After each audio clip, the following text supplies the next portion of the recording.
And now returning to our top story, which is about the potential deal between Ukraine and the United States on rare earths. We are joined by Ambassador Mohan Kumar, former senior diplomat. He's joining us from Greater Noida near Delhi. Thank you very much, Ambassador Mohan Kumar. Now, is the U.S.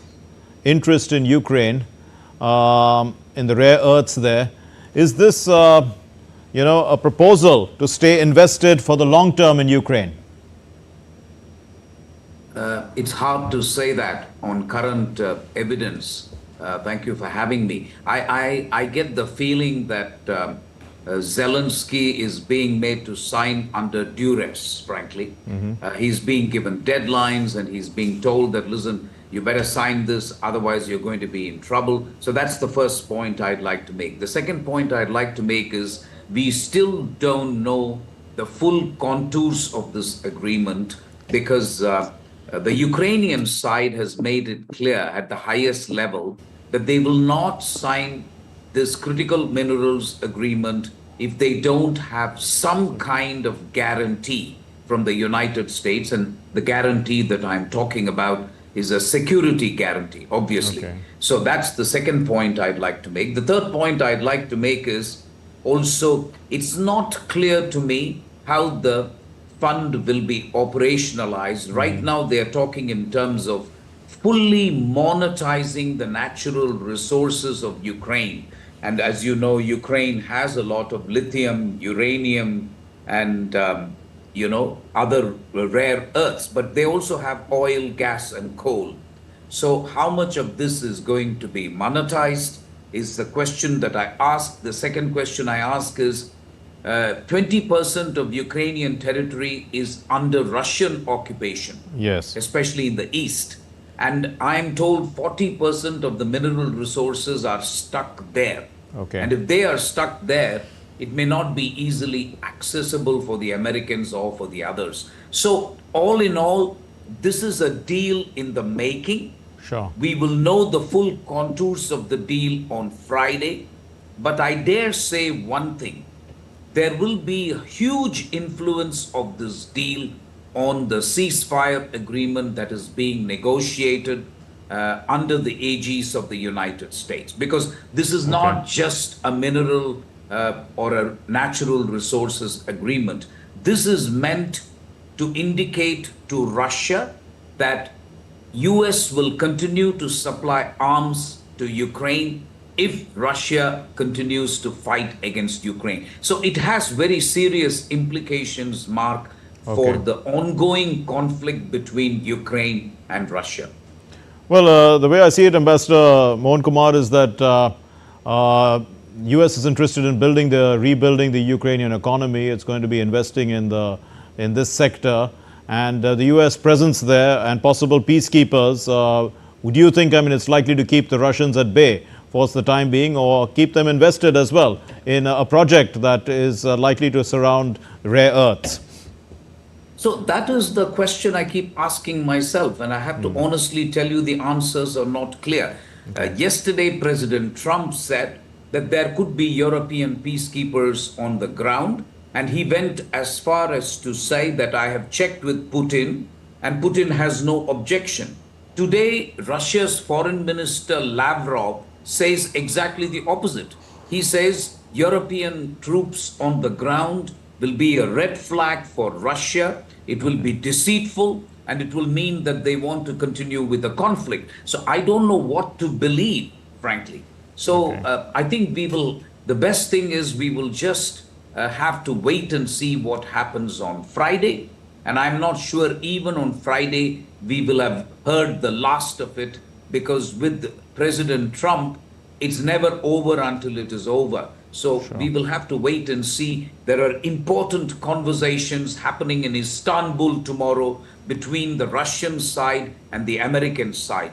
I understand that this conversation is not directly about Ukraine, but again, the kind of diplomatic talks that Russia and United States will kind of engage in Istanbul will have a bearing on the conflict in Ukraine. You've already seen the tremendous change in the voting pattern in the United Nations and today in the WTO as well. Right. Suddenly you find the US voting with Russia, which they haven't done for 20 years in the multilateral forum. So a lot of ground is shifting under the old international order. Mr. Trump has certainly brought a wrecking ball to the liberal international order, and we can say goodbye to it. My problem is I do not know yet what kind of order is going to replace the old order. That is Indeed. what we are all struggling to understand in today's geopolitics. So President Putin was saying that if the American market is open to him, the Russians are willing to supply aluminium, 2 million tons of it, and he's talked about not developing the rare earths in his country enough. And this is a sector that needs to be developed, and he called all his people in to discuss that. So obviously they are interested in this deal for some reason or the other. Do you think, I mean, from the Russian side also, they would be interested in improving their tech sector and trying to get back into, the good books, let's say, of the world community? I think that was more of a tactical ploy by Putin to make sure that the Ukraine deal does not go forward by telling the American side that, listen, we too have minerals and we are happy to share. Russia's main objective is not to get American investment or American money. They want the sanctions lifted on Russia. First, Russia wants to be treated as a great power. I think Mr. Trump has done them a huge favor by talking to Putin and by making sure that he is now not treated like a pariah. So that's the first. Second, they will want the sanctions to be lifted.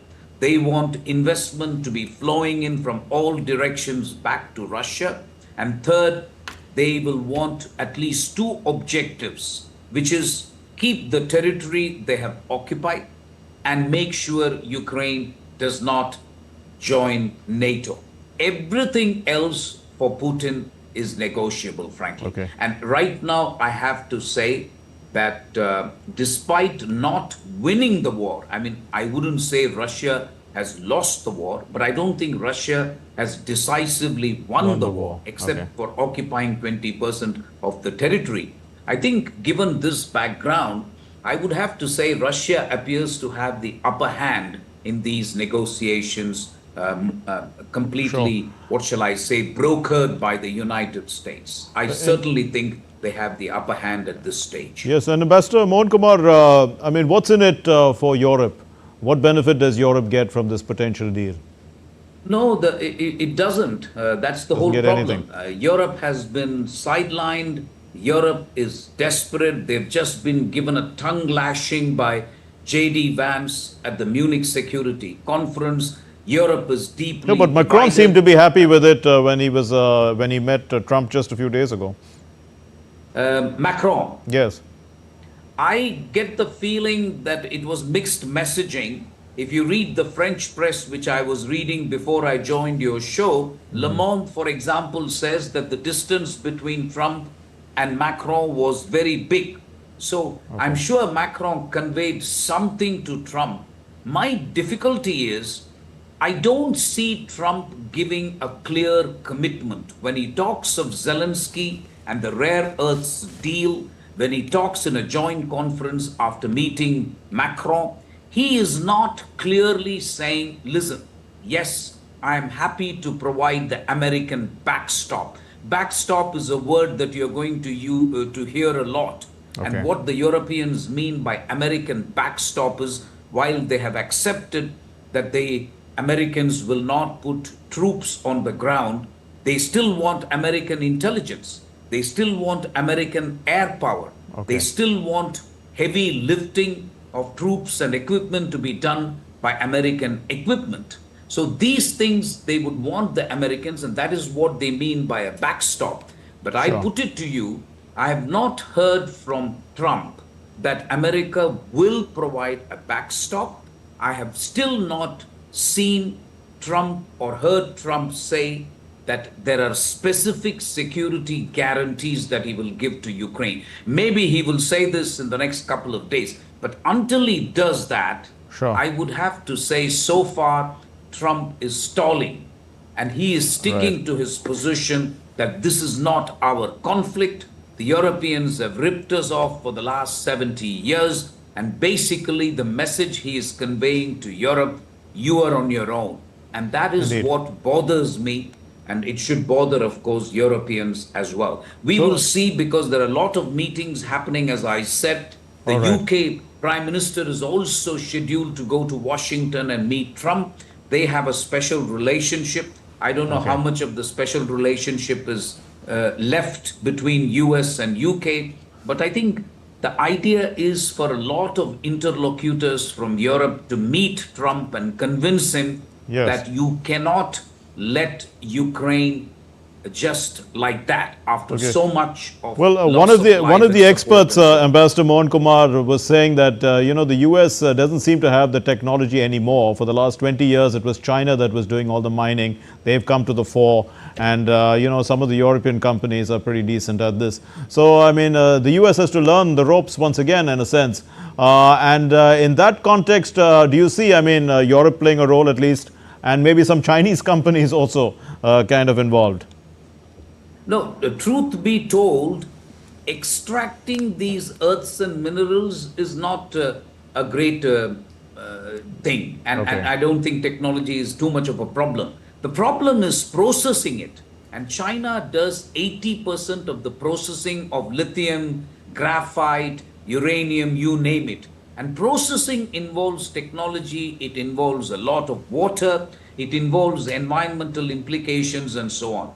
But you're right, US has some catching up to do. In any case, Ukraine has 5% only of these rare earths and reserves. It's not as if this country has 90% of the reserves of the world. We are talking about 5% of the proven reserves that Ukraine has. Yes, it will help United States reduce its dependence on China, but as you rightly say, US still has to learn the ropes.